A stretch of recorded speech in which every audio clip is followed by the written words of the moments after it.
Bonjour, ce n'est pas depuis le Mas Soubeyran que je vous parle, mais depuis Genève, de la lecture de la Bible par les laïcs calvinistes au XVIe siècle. L'image appartient à la mémoire collective du monde réformé.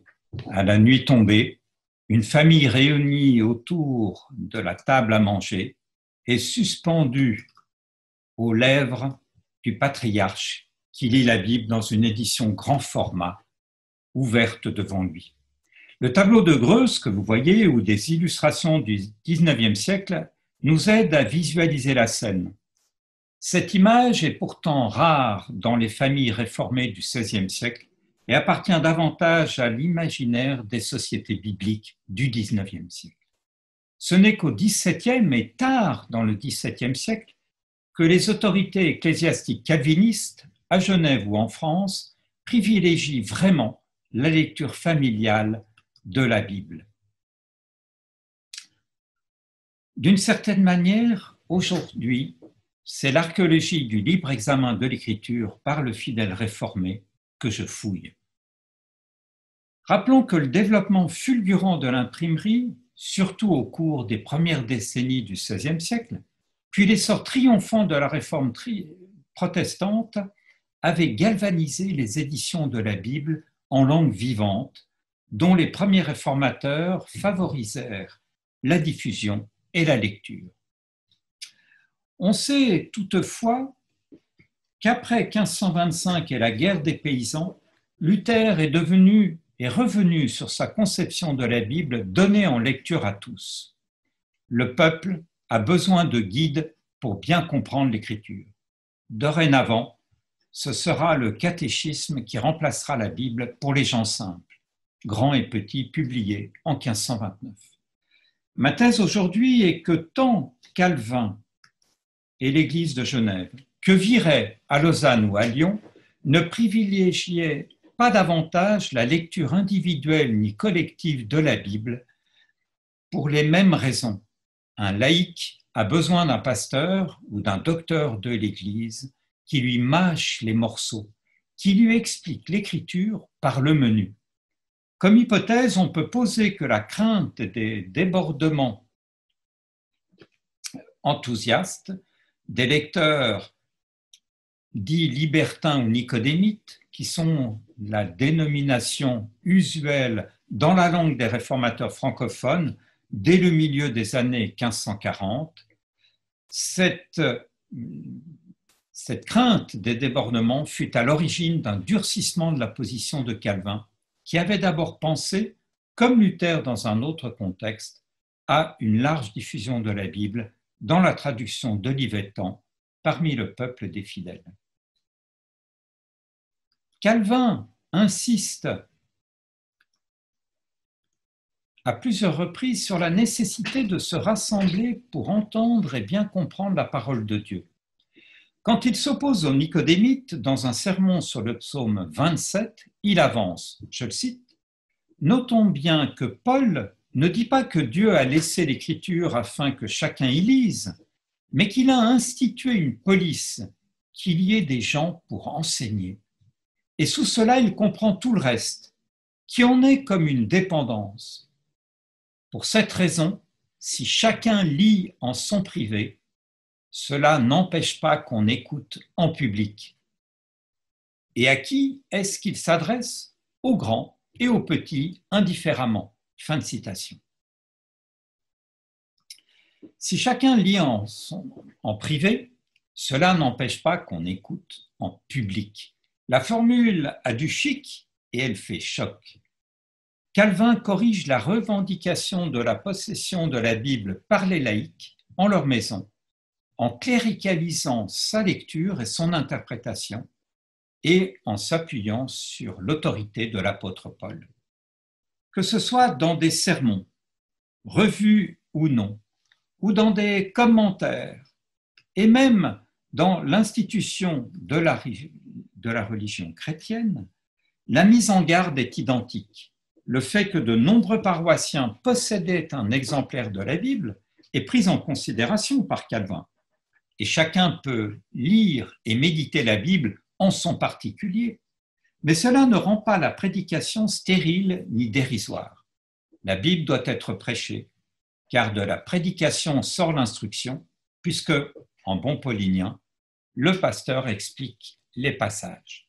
Je cite encore Calvin, « Quand un homme lira le passage qui est exposé au sermon, et que celui qui prêche s'acquitte de son devoir, il mâchera les morceaux. » Le manque d'enthousiasme a favorisé la lecture individuelle de la Bible par peur des débordements enthousiastes, se voit confirmé dans le recueil des prières qui parurent sous le nom de Théodore de Bèze au début du XVIIe siècle. Sur les 28 prières du recueil, aucune n'est proposée avant la lecture de la Bible. On trouve quand même, dans le corpus genevois de la seconde moitié du XVIe siècle, fort de dizaines d'éditions de prières ecclésiastiques, 2 prières, 2 seules prières à prononcer, l'une avant, l'autre après la lecture de la Bible. L'instruction des chrétiens, ou recueil de plusieurs passages de la Sainte Écriture, accordant à l'oraison dominicale, aux articles de la foi et aux 10 commandements de la loi, paru à Genève en 1562, contient de nombreuses prières.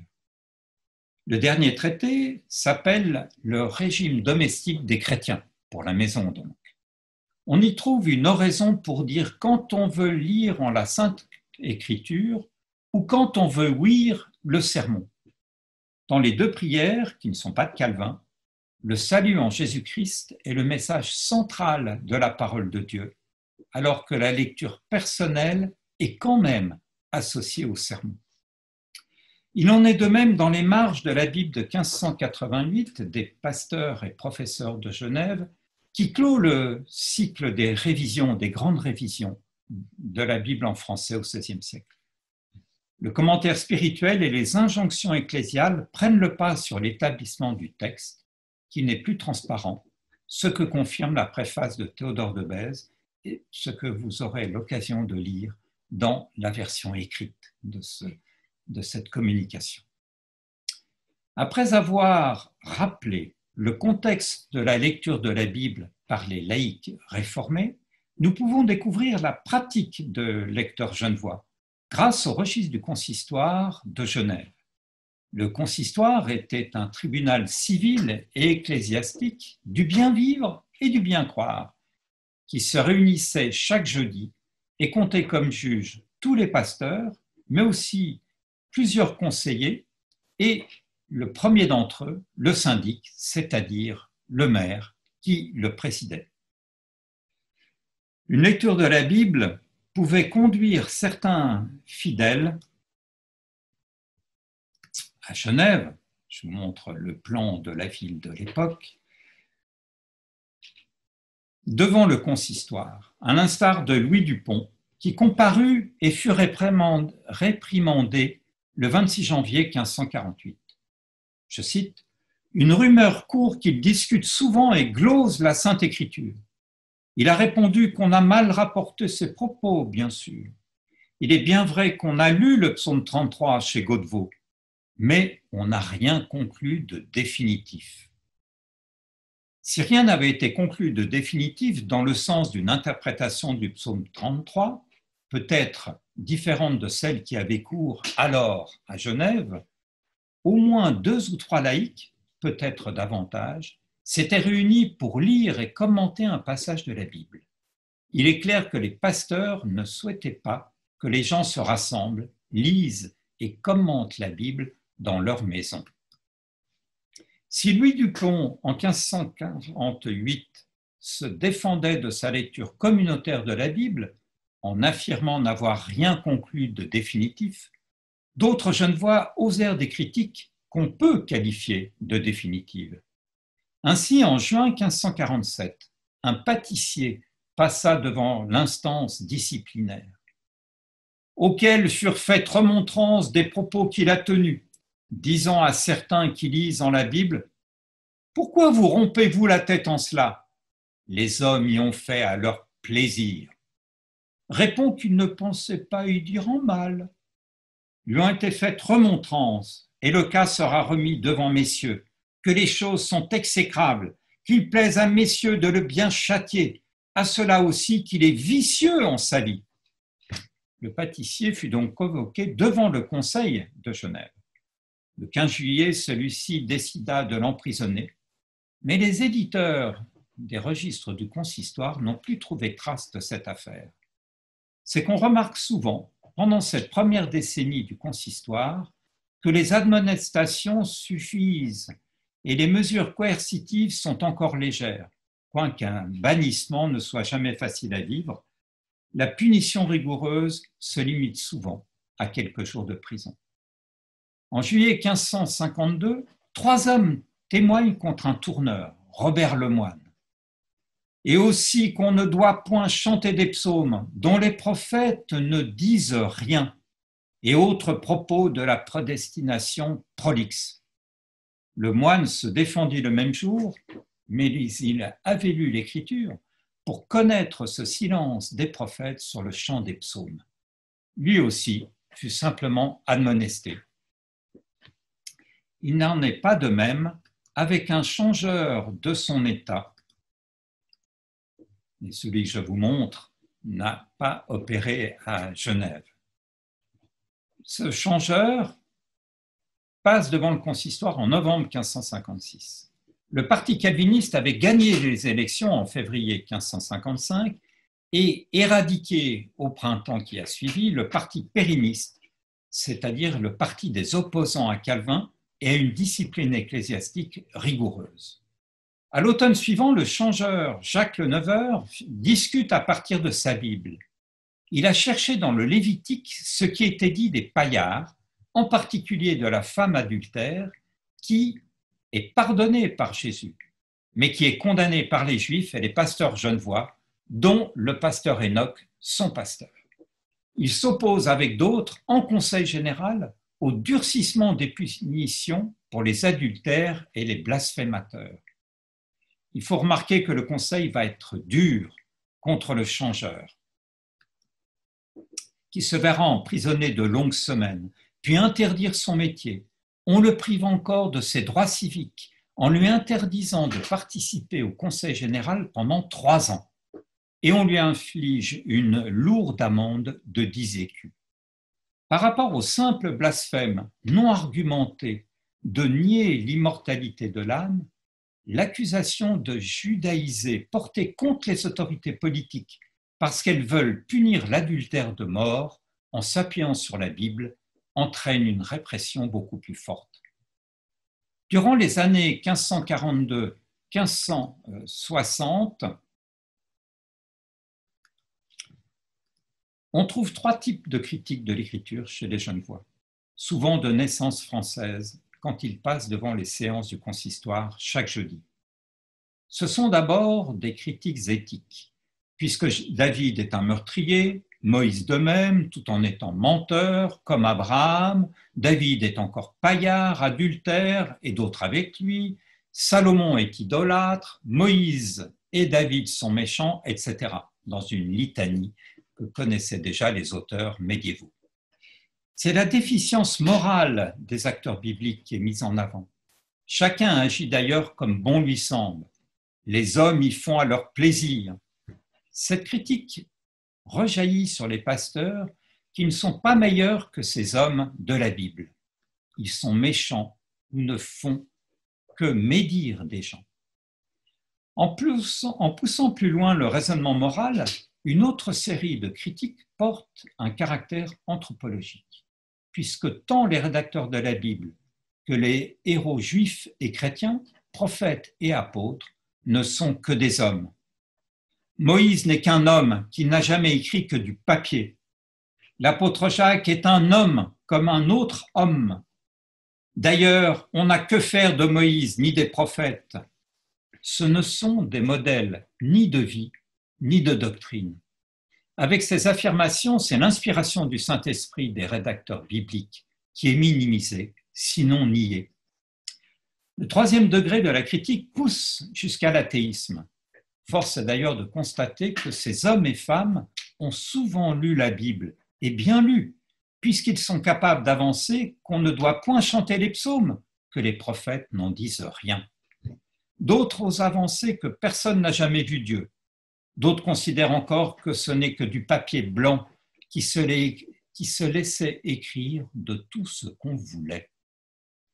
Genève fut donc gagnée très vite par la pensée de ces gens qui ne formaient aucune secte unie, mais lisaient la Bible avec une grande liberté, la commentaient sans l'aide des meilleurs exégètes, Calvin en particulier, la critiquaient et la considéraient souvent comme une fable. Calvin traitait de libertins ces gens, parfois même de libertins spirituels. À l'exception de Jacques Gruet, qui fut exécuté, ou de François Bonnivard, plus prudent, ce ne sont pas des intellectuels dont on surprend une lecture de la Bible peu orthodoxe. Les critiques repérées émanent de paroissiens simples, vous avez entendu ce pâtissier tout à l'heure, des artisans, femmes au foyer ou serviteurs, et encore un homme d'argent. Ces critiques ne pouvaient que pondérer la position initiale de Calvin et restreindre son incitation à la lecture personnelle, solitaire ou collective, de la Bible par les laïcs. À Nîmes, ce n'est qu'en mai 1671 qu'il fut décidé par le consistoire de la ville qu'on lirait la Bible 3 fois par jour dans les maisons. Cette décision est exactement contemporaine d'un texte genevois incitant les pasteurs à recommander aux chefs de famille de lire ou de faire lire ordinairement la Sainte Écriture, principalement durant l'hiver, et de chanter les psaumes dans les familles, autant qu'ils le savent ou qu'ils le peuvent. On peut comprendre ces exhortations dans le contexte des mesures de rétorsion qui allaient conduire à la révocation de l'édit de Nantes, mais aussi en fonction de l'assurance ecclésiastique procurée par plus d'un siècle de mise en garde et d'accompagnement pastoral, que ce soit à Genève ou en France. Durant le premier siècle de la Réforme, j'ai essayé de vous le montrer, de telles exhortations ne sont jamais émises. Cela n'enlève rien à la réalité du fidèle réformé qui tient la Bible en main, et on peut penser aux dizaines de milliers de Bibles en français réformées qui furent imprimées entre 1535, la Bible de Livétan à Neuchâtel, et 1588, la Bible des pasteurs et professeurs de Genève. Bible distribuée en Suisse, en France et dans l'Église réformée francophone en Europe. Mais au XVIe siècle, la parole du pasteur, le commentaire du docteur encadre rigoureusement la lecture individuelle et collective de la Bible par les laïcs. Avant les réflexions théoriques sur le libre examen, des chrétiens laïcs réformés, à Genève et en France, ont lu de manière critique la Bible, devançant la pratique d'un bon siècle, sinon de 3. Ils ont revendiqué un véritable sacerdoce universel, sans le théoriser, une aptitude à lire et à comprendre la Bible, sans l'aide de ceux qui pouvaient, qui devaient leur mâcher les morceaux. Je vous remercie de votre attention et me réjouis de vous voir ou de vous revoir une année prochaine au Mas Souverain, un premier dimanche de septembre.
Bonjour, je vais vous parler du colportage biblique dans la France rurale catholique de la Restauration à la fin du Second Empire. En 1815, avec le retour à la paix, les gouvernements encouragent la restauration religieuse pour rétablir un ordre moral que la Révolution et l'Empire sont censés avoir ruiné. Du côté protestant, les sociétés bibliques anglaises puis suisses peuvent enfin développer leur action. En France, la charte réaffirme la liberté des cultes, dans l'article 5, tout en faisant du catholicisme, religion de la majorité sous l'Empire, la religion de l'État, c'est l'article 6. Le colportage biblique, difficile pour des raisons politiques sous la Restauration, connaît un essor exceptionnel sous la monarchie de Juillet et dans les débuts de la Seconde République. Avec le retour du Parti de l'Ordre, qui suit les émeutes de juin 1848, et surtout sous le Second Empire clérical, il connaît de graves difficultés qui se poursuivront encore sous la République des Ducs jusqu'en 1880. Je vais d'abord vous parler du développement et des difficultés du colportage biblique. Les premiers gouvernements de la Restauration sont libéraux jusqu'en 1820. C'est l'assassinat du duc de Berry. En 1816, le ministre de l'Intérieur, Lainé, soutient le luthérien Frédéric Léaud, qui lance une souscription pour la réédition du Nouveau Testament de Lemaître de Sacy. Traduction janséniste, vieille depuis plus d'un siècle, et il fonde une société pour la distribution du Nouveau Testament. Cette tentative qui se veut œcuménique avant la lettre est immédiatement dénoncée par les journaux catholiques.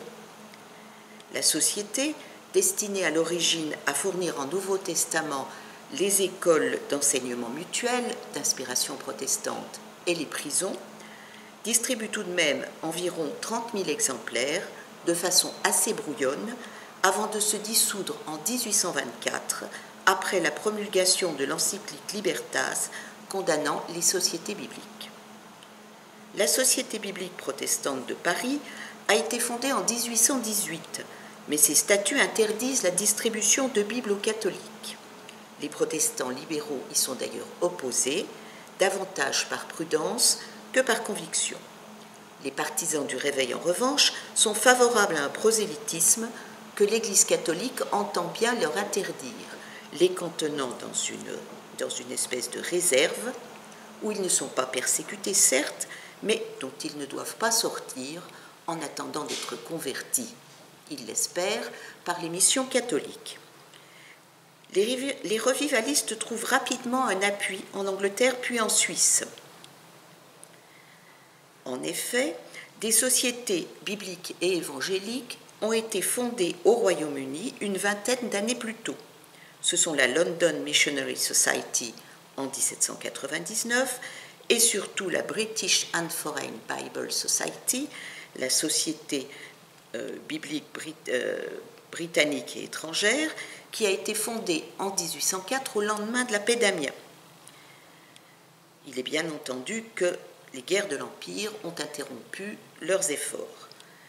La British and Foreign Bible Society ouvre un dépôt à Paris en 1820 afin d'organiser son propre réseau de distribution en France destiné à l'ensemble des populations et pas seulement donc aux protestants. Ce dépôt est dirigé par l'orientaliste Kiefer, membre de l'Institut, auquel succède en 1803 Victor de Pressensé, Kiefer ayant été victime de l'épidémie de choléra. Pendant la période peu favorable de la Restauration, la Société se contente de fournir des Bibles aux évangélistes de la Société continentale de Londres, fondée, elle, en 1817, et ce n'est qu'en 1837 qu'elle mettra sur pied un réseau d'une centaine de colporteurs bibliques. La situation a en effet radicalement changé depuis la Révolution de 1830. Le catholicisme n'est plus religion d'État, le nouveau monarque est réputé philo-protestant et la Révolution de Juillet a été largement anticléricale. Le colportage biblique va connaître un âge d'or pendant la monarchie de Juillet.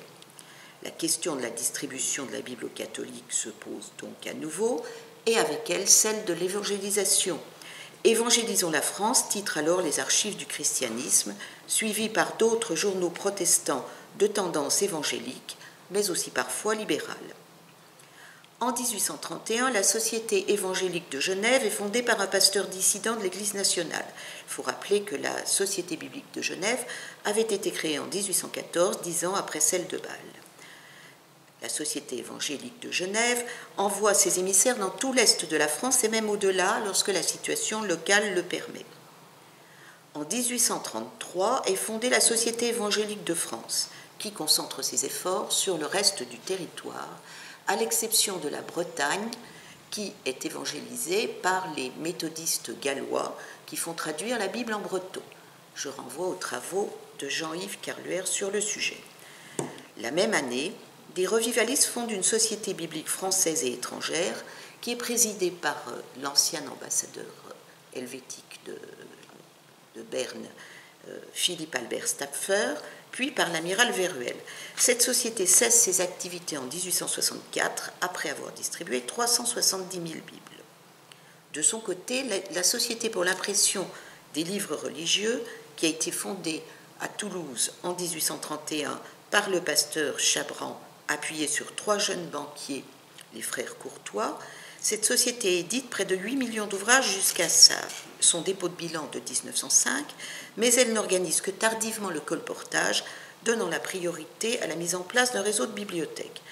Plusieurs sociétés voient le jour à Bordeaux, à Lyon, à Nîmes, dans ce contexte favorable. Relativement. Si les évangélistes, en effet, peuvent pâtir de l'article 292 du Code pénal qui interdit les réunions de plus de 40 personnes, renforcé par la loi du 16 février 1934 qui impose une autorisation et non une déclaration pour celles de plus de 20 personnes, les colporteurs sont rarement inquiétés. Cette loi d'ailleurs vise les réunions politiques ou ouvrières, même si les autorités catholiques tentent régulièrement de l'utiliser contre les évangélistes protestants dont l'activité les inquiète de plus en plus. De 1848 à 1870, le colportage va connaître des temps difficiles. Après quelques mois d'optimisme, les belles heures du colportage prennent fin dès l'été 1848 avec le retour du parti de l'ordre, parti conservateur, et en partie clérical. Les colporteurs doivent désormais être munis d'une autorisation du préfet. Les refus ou les retraits d'autorisation se multiplient. La situation s'aggrave encore dans les premières années de l'Empire, alors que le nouveau régime s'appuie sur l'Église catholique, laquelle mène depuis plusieurs années une vigoureuse campagne anti-protestante par publication et journaux interposés. Je ne citerai que l'Univers de Louis Veuillot.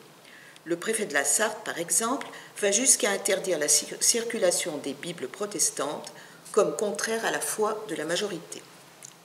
Une campagne orchestrée par le Journal des débats sous la plume de Prévost-Paradol l'oblige à revenir sur cette décision.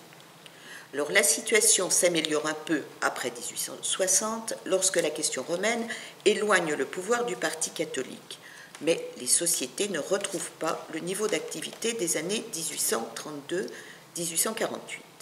La contre-propagande catholique a été efficace et surtout d'autres idées rationalistes, socialistes et athées sont venus prendre le relais, cependant que la baisse du prix des livres et des journaux et le développement des bibliothèques populaires font une concurrence efficace aux colporteurs. Qui sont donc ces colporteurs? Quels livres vendent-ils et quel est leur public? Vers 1840, le colporteur biblique est devenu une figure familière de la vie rurale. Qu'est-ce qui le distingue des marchands de bimbeloterie, de rubans et d'almanachs qui sillonnaient déjà les campagnes avant la Révolution? L'émergence d'un corps spécifique de colporteurs bibliques s'est faite lentement. Sous la Restauration, ce sont les émissaires des sociétés bibliques qui distribuent les textes saints. Peu nombreux, dénoncés par le clergé catholique, ils sont souvent mal accueillis. Quelques tentatives sont faites pour utiliser les colporteurs traditionnels qui viennent des vallées alpines et surtout pyrénéennes. Mais ceux-ci se dérobent, les Bibles se vendent mal, leur distribution est risquée, tant est forte et parfois violente l'opposition du clergé. Les sociétés créées après la Révolution de 1830, et en particulier celle de Genève, entreprennent donc de former un corps spécialisé de colporteurs. Ils sont d'abord recrutés dans le pays de Vaud. Ce sont des agriculteurs ou des artisans qui trouvent là une activité de complément pendant les mois d'hiver. En effet, on ne colportait pas l'été puisque les paysans étaient aux champs. Mais leur qualité d'étrangers leur est vite reprochée. On recrute alors des protestants français acquis aux idées du réveil. Ces protestants deviennent souvent évangélistes, ce qui peut poser un problème. Un contingent assez nombreux est fourni par les catholiques convertis dont on vérifie la bonne foi, car l'accusation d'acheter les consciences répandue contre les sociétés bibliques par les journaux catholiques provoquait parfois convoitises et malentendus. On organise donc des périodes d'essai. La démarche de ces convertis, quand ils sont sincères, est difficile à une époque où changer de religion ne va pas de soi, surtout quand on quitte la religion majoritaire. Beaucoup d'entre eux perdent leur emploi. Donc la question de leur rémunération se pose. Faut-il les payer au mois ou au pourcentage? Un fixe s'avère vite nécessaire. Ils sont en outre défrayés de leurs frais de logement, de déplacement, qui doivent être très minimes puisqu'ils sont censés beaucoup se déplacer à pied, et de leurs frais médicaux. Ces colporteurs sont contrôlés. Ils doivent envoyer tous les 15 jours un rapport à un sous-directeur qui le remet au directeur du département du colportage. Figure dans ces rapports le nom des lieux et des personnes visitées, la liste et le prix des ouvrages vendus, éventuellement des récits de controverses et de conversions. Et c'est sur la foi de ces rapports, dont les meilleurs passages sont traduits pour les sociétés anglaises et même américaines, grandes pourvoyeuses de fonds, que l'on se décide ensuite à envoyer des évangélistes, à ouvrir des stations, des bibliothèques et même des écoles. Des manuels du colporteur sont publiés, tel celui de la Société évangélique de Genève, en 1865. Que vendent ces colporteurs et à quel prix? Il convient de rassurer le public catholique, souvent prévenu, en lui proposant une Bible catholique, en l'occurrence la traduction de Lemaître de Sacy, sur laquelle on appose des autorisations épiscopales vieilles parfois d'un siècle. Ainsi, l'acheteur peut plaider la bonne foi auprès du clergé local qui fait la chasse aux Bibles protestantes pour les brûler. L'idéal serait que le lecteur passe de cette Bible rassurante aux traductions protestantes de Martin ou d'Osterwald, qui datent du XVIIIe siècle, traductions qui ne comportent comme il se doit ni les deutérocanoniques ni les apocryphes. Car la question des Bibles proposées aux éventuels prosélytes fait débat en milieu protestant, les revivalistes étant souvent opposés à la distribution de Bibles catholiques, dites catholiques. Pourtant, l'examen des registres des sociétés bibliques montre que les Bibles Sacy demeurent les plus vendues dans la période qui nous occupe. Du côté catholique, la traduction recommandée, afin de discréditer celle de Sacy, est celle de Louis de Genoude, publiée entre 1815 et 1824. Cependant, c'est la lecture même de la Bible qui, pour l'autorité romaine, fait question, ainsi que l'écrit en 1809 Joseph de Maistre dans les soirées de Saint-Pétersbourg. Il fait allusion à la façon dont le tsar Alexandre Ier favorisait les sociétés bibliques à l'époque, et bien entendu surtout en Pologne. Donc, ainsi qu'il l'écrit, l'Église admet l'enseignement et non la lecture directe des textes saints. C'est aussi ce que l'archevêque de Lyon répond en 1827 à Madame Jules Mallet, grande figure de la haute société protestante, qui lui demandait des Bibles autorisées pour les catholiques. C'est pourquoi les curés confisquent les Bibles et n'hésitent pas à les brûler. D'où la publication et la distribution de petits traités de controverses intitulés par exemple « Brûle mes lits »,« Pourquoi votre curé vous défend-il de lire la Bible ?», les Bibles empoisonnées pour le clergé catholique répandues par les colporteurs protestants ou l'Église romaine condamnée par la Bible. Cependant, le colporteur n'est pas et ne doit pas être un prédicateur. C'est le rôle de l'évangéliste. Il doit se contenter de répondre aux questions, Bible en main. Et pendant les périodes de répression, il lui est recommandé par les sociétés de s'abstenir de ce qu'on appelle la basse controverse, par opposition à la haute controverse défensive et appuyée sur le seul texte biblique. C'est une position qui n'est pas facile à tenir, et en fait, on trouve dans la balle du colporteur ces petites brochures antipapistes, parfois délestées par prudence de leur couverture, dont des auteurs comme Napoléon Roussel ou César Mallet se sont fait une spécialité. On y trouve aussi, et ce sont les meilleures ventes, des almanachs. L'almanach des bons conseils, que les catholiques ont immédiatement rebaptisé almanach des mauvais conseils, l'almanach de la jeunesse, l'almanach des familles. Les polémistes catholiques dénoncent à l'envi le mercantilisme des sociétés bibliques. Les premières expériences ont prouvé qu'une Bible donnée est souvent une Bible perdue. Le fait de dépenser fût-ce une petite somme témoigne d'une démarche volontariste, et les paysans résistent mieux aux curés lorsqu'ils ont payé la Bible qu'on veut leur confisquer. Néanmoins, les Bibles se font toujours au prix coûtant, voire à perte. Quelques Nouveaux Testaments sont offerts aux indigents, bien que le meilleur moyen d'atteindre les plus pauvres reste la bibliothèque, installée ensuite par l'évangéliste dans sa chambre ou chez une famille amie. Le travail du colporteur est évidemment facilité lorsqu'il a affaire à des paysans propriétaires, à des artisans indépendants, à de petits fonctionnaires surtout. En pays catholique, le risque d'être renvoyé, de voir ses enfants exclus de l'école, de perdre sa clientèle, ou pour les plus pauvres de perdre les secours du bureau de bienfaisance, qui est toujours tenu par le curé, ce risque est bien réel. La présence de notables protestants est alors un atout.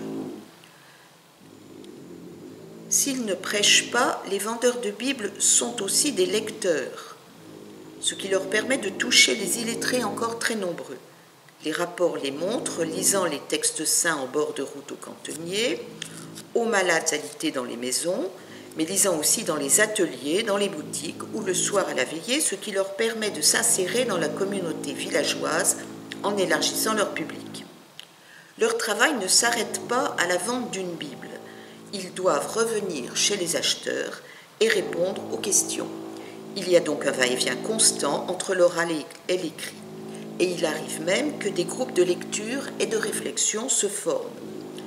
On est frappé en lisant les rapports de l'appétit de lecture de certains et de la fierté de ces humbles à posséder chez eux, bien en évidence, un livre relié acheté à un prix, il est vrai, bien moindre que celui des librairies. D'où leur réticence à remettre la Bible ou le Nouveau Testament au curé, d'autant que l'argumentation de ce dernier est souvent perçue comme méprisante. Après avoir affirmé que la Bible vendue par le colporteur est tronquée, il répond à celui qui veut en discuter que sa lecture est réservée aux personnes instruites. J'utilise ici en particulier les rapports de Jean Clos, un colporteur de la Société évangélique de Genève dans les années 1840, mais on trouve les mêmes observations dans d'autres rapports. En conclusion, je voudrais citer l'auteur de La République au village, Maurice Agulon, qui écrit que les masses ébranlées par les divers conflits qui les opposaient à l'Église catholique aient eu leur propre détermination, au lieu d'être dociles à un enseignement libre penseur venu d'en haut, qu'elles aient notamment gardé un grand fond de religiosité, un indice partiel mais significatif le montre, les attirances populaires vers le protestantisme. Dans l'ensemble, les colporteurs bibliques ont été plutôt bien accueillis au village, et leur action, complétée par celle des évangélistes, a eu des effets limités mais réels. Par contre, en haut, pour reprendre l'expression d'Agulon, on s'est gaussé de ces maudits mômiers, pour citer Stendhal, ou de ces cafards noirs, pour reprendre une formule de Jules Vallès. Quant à Flora Tristan, elle n'a pas de mots assez durs pour les marchands de Bible, rejoignant les arguments des polémistes catholiques qui voient dans la lecture et l'interprétation individuelle de la Bible par les plus modestes un péril moral et social. Voici ces petits traités que le colporteur transportait dans sa balle et qu'il distribuait au public catholique prévenu contre la lecture de la Bible par le clergé de son village. Donc ces petits traités sont ici reliés à plusieurs. En fait, ce sont de toutes petites choses de 16 pages. Ceux que vous voyez ici ont été rédigés par Napoléon Roussel Et ces petits volumes s'appellent les volumes de traités Roussel. On parlait des traités Roussel. Ici, vous avez le manuel du colporteur évangélique. C'est celui de la Société évangélique publié en 1865, donc c'est quelque chose d'assez mince. Et le colporteur va y trouver tout ce dont il a besoin. D'abord, quelles sont les qualités requises du colporteur? Ensuite, quelle démarche administrative doit-il faire? L'autorisation de colportage, la patente, etc. Il est précisé aussi que les colporteurs doivent rédiger un rapport, le 1er et le 16 de chaque mois. Et il est précisé ce qu'il doit noter dans ce rapport. Notez-y avec soin les faits intéressants qui sont rencontrés dans votre travail. Il y a également des précisions sur le traitement des colporteurs. Il leur est indiqué ce qu'est la vente, combien ils doivent vendre les livres et s'il leur est possible d'en donner aux pauvres. On leur indique qu'il faut colporter avec ordre et suite. Il ne faut pas quitter une commune sans avoir frappé à toutes les portes. Il ne faut rien négliger, même pas le moindre hameau. Ensuite, il faut revenir pour, comme je l'ai dit, commenter les textes. Alors une chose intéressante, c'est qu'on leur conseille de ne pas parler de Bible, le mot Bible ayant une consonance protestante, mais de parler d'évangile ou d'écriture sainte. C'est un vocabulaire catholique. Enfin, on les met en garde contre deux défauts: la tendance à disputer, c'est-à-dire la controverse, et la démangeaison de prêcher.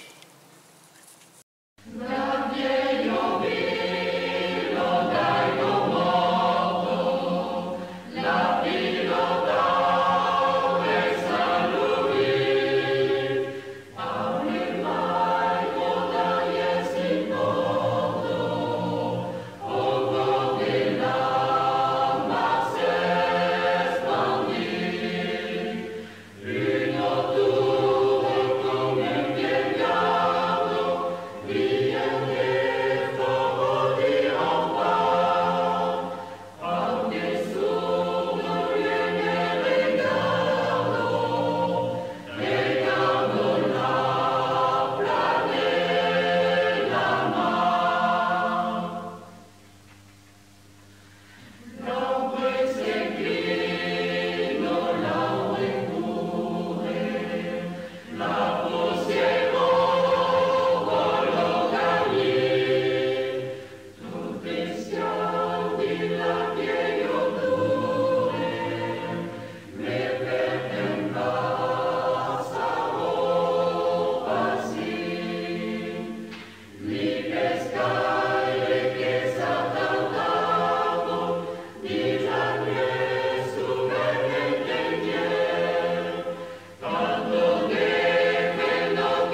Bonjour, je vous invite à lire dans le livre des Actes une rencontre. Ce passage se trouve au chapitre 8, les versets 26 à 39. L'ange du Seigneur s'adressa à Philippe. « Tu vas aller vers le midi, lui dit-il, sur la route qui descend de Jérusalem à Gaza. Elle est déserte. » Et Philippe partit sans tarder. Or, un eunuque éthiopien, haut fonctionnaire de Candace, la reine d'Éthiopie, et administrateur général de son trésor, qui était allé à Jérusalem en pèlerinage, retournait chez lui. Assis dans son char, il lisait le prophète Ésaïe. L'Esprit dit à Philippe, « Avance et rejoins ce char. » Philippe y courut, entendit l'eunuque qui lisait le prophète Ésaïe et lui dit, « Comprends-tu vraiment ce que tu lis ?» « Et comment le pourrais-je, répondit-il, si personne ne me montre le chemin ?» Et il invita Philippe à monter s'asseoir près de lui. Et voici le passage de l'écriture qu'il lisait. « Comme une brebis que l'on conduit pour l'égorger, comme un agneau muet devant celui qui le tond, c'est ainsi qu'il n'ouvre pas la bouche. Dans son abaissement, il a été privé de son droit. Sa génération, qui la racontera ? Car elle est enlevée de la terre, sa vie. » S'adressant à Philippe, l'eunuque lui dit, « Je t'en prie, de qui le prophète parle-t-il ainsi ? De lui-même ou de quelqu'un d'autre ?» Philippe ouvrit la bouche, et partant de ce texte, il lui annonça la bonne nouvelle de Jésus. Poursuivant leur chemin, ils tombèrent sur un point d'eau et l'eunuque dit, « Voici de l'eau, qu'est-ce qui empêche que je reçoive le baptême ?» Il donna l'ordre d'arrêter son char, tous les deux descendirent dans l'eau, Philippe et l'eunuque, et Philippe le baptisa. Quand ils furent sortis de l'eau, l'Esprit du Seigneur emporta Philippe, et l'eunuque ne le vit plus, mais il poursuivit son chemin dans la joie. Je ne sais pas vous, mais quand je lis un récit, je me sens invité comme lecteur à entrer dans la peau d'un personnage. Ce processus d'identification a très très bien marché avec le passage qu'on vient de lire. Tout d'abord, par l'invitation à me rendre à l'Assemblée du désert. Comme Philippe, je me trouvais fort occupé quand un ange du Seigneur, par la voix de Marianne Carbonnier-Burcard, m'interpelle et me dit « Viens au désert, prends la route du midi ». J'aurais bien aimé qu'il en fût ainsi, mais les circonstances en ont décidé autrement. Je me suis donc, spontanément, vous l'avez entendu, je me suis glissé dans les sandales de l'évangéliste, catéchète, baptiseur, exégète, dans la peau de ce Philippe, obéissant à la parole de l'ange. Voilà. Vous en conviendrez avec moi, comme occidental, marié, père de 4 enfants, je ne me sens pas d'affinité naturelle particulière avec un eunuque éthiopien. Mais attention aux lectures trop rapides. La question de Philippe à l'eunuque se retourne maintenant vers moi, lecteur du XXIe siècle. Comprends-tu vraiment ce que tu lis ? N'ai-je pas été trop vite en besogne ? Ce besoin, vous savez, de se situer du bon côté du récit, n'a-t-il pas compromis d'emblée mon acte de lecture ? Cet eunuque éthiopien est-il aussi étranger à ma vie ? Suis-je aussi proche de l'évangéliste que je le crois ? Pour répondre à ces questions, il faut parler un peu de cet Éthiopien. Il est eunuque, c'est-à-dire castré, sans doute à cause de ses fonctions à la cour impériale d'Éthiopie. Sur le plan religieux, nous apprenons qu'il revient de Jérusalem, où il est allé adorer. Et il y a acquis une copie du rouleau d'Ésaïe dans sa version grecque.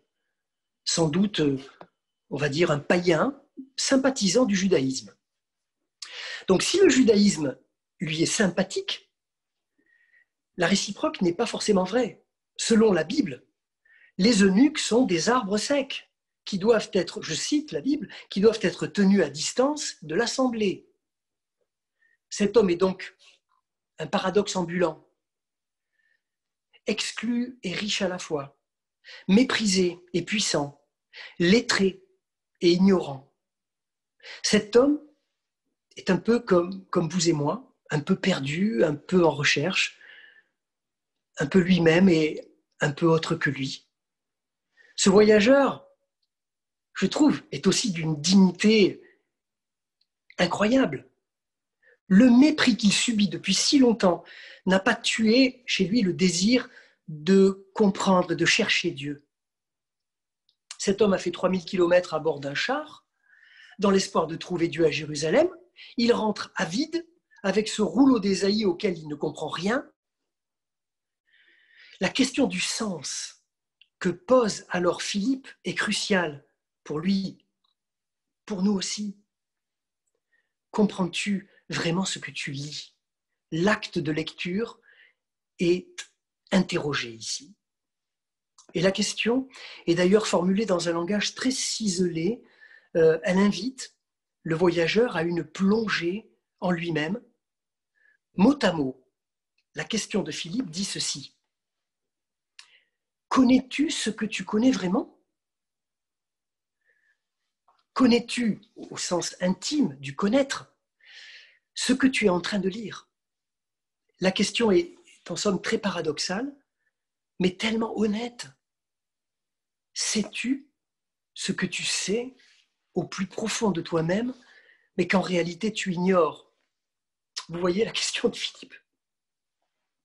Tout acte de lecture d'un texte biblique peut nous plonger dans cette expérience-là, expérience déroutante de la perte de nos appuis, expérience du manque, appel au secours. Parce que soudain, devant l'appel du texte, je ne sais plus comment je m'appelle. Sais-tu qui est celui dont te parle le texte? C'est sur ce chemin-là, chemin de rencontre, que Philippe cherche à entraîner l'Éthiopien. Le catéchète n'est pas là, vous le voyez bien, pour transmettre de l'érudition. Non, il est passeur d'une rencontre possible avec Dieu par la médiation du texte biblique, du témoignage des Écritures. Paul Ricoeur écrivait en 95 « L'acte de lecture débouche sur une conversion radicale. J'échange le moi, maître de lui-même, contre le soi, disciple du texte. » Le possible de la rencontre se trouve là, dans ce quelqu'un bénissant dont le texte porte la présence vive. Ce quelqu'un qui vient à nous, dans la lecture, questionner nos certitudes ou nos indifférences. Et la question, c'est comment cette vieille prophétie qui a été lue d'Ésaïe 53 est-elle devenue un chemin de rencontre avec Dieu pour cet étranger, cet Éthiopien? Eh bien, par ce même mécanisme dont je parlais au début, celui de l'identification. Ce serviteur d'Ésaïe, le serviteur d'Ésaïe 53, humilié, rabaissé, privé de descendance, mais dont l'abaissement se révèle être une élévation, un salut. Ce serviteur qu'il lit dans la Bible, c'est lui, à n'en point douter, lui l'Éthiopien. Il se voit dans le miroir des Écritures tel qu'il est. Quelqu'un a déjà parcouru son chemin, a déjà habité son désert. Ce quelqu'un lui offre de manière inespérée la possibilité de se comprendre lui-même autrement, comme être aimé. Les tout premiers mots de Jean Calvin dans l'institution chrétienne disent aussi cette conviction, les premières paroles. Toute la somme de notre sagesse, c'est qu'en connaissant Dieu, on se connaisse soi-même. Notre protestantisme peut redouter deux dangers principaux, au moins. Celui d'une hyper-lecture qui ne prendrait plus le risque de l'interprétation, c'est-à-dire du questionnement de soi devant le texte, c'est-à-dire une lecture, on va dire, fusionnelle, qui se contemplerait elle-même, se situant toujours du côté de la vérité, au lieu de reconnaître, humblement, comme l'Éthiopien, son ignorance. Et sur l'autre versant, peut-être sur le versant historique du protestantisme, si j'en crois le sondage IFOP de 2017, on peut être inquiet d'un certain désamour des protestants pour la lecture de la Bible. 17% seulement affirment la lire au moins une fois par mois. Comment croirons-nous si nous ne prenons plus le temps et le risque de lire ce que Dieu veut nous dire? Lire la Bible est un acte de foi, authentiquement protestant, préalable indispensable au témoignage, à la mission, on va dire à la vie tout simplement. Notre eunuque éthiopien maintenant repart, seul et joyeux. Vous voyez, non seulement la lecture de la Bible rend libre, l'eunuque n'a plus besoin de Philippe, il ne l'emporte pas avec lui, mais elle fait monter en lui ce sentiment de reconnaissance. La louange dans l'Église n'est pas un label identitaire, elle n'est pas non plus une thérapie de groupe pour combler des manques affectifs. Non, la joie, le désir de louange naît de la rencontre avec le Christ des Écritures. Dans sa présence, nous devenons autres que nous, des personnes libres, capables de rencontrer d'autres personnes, capables de reconnaissance.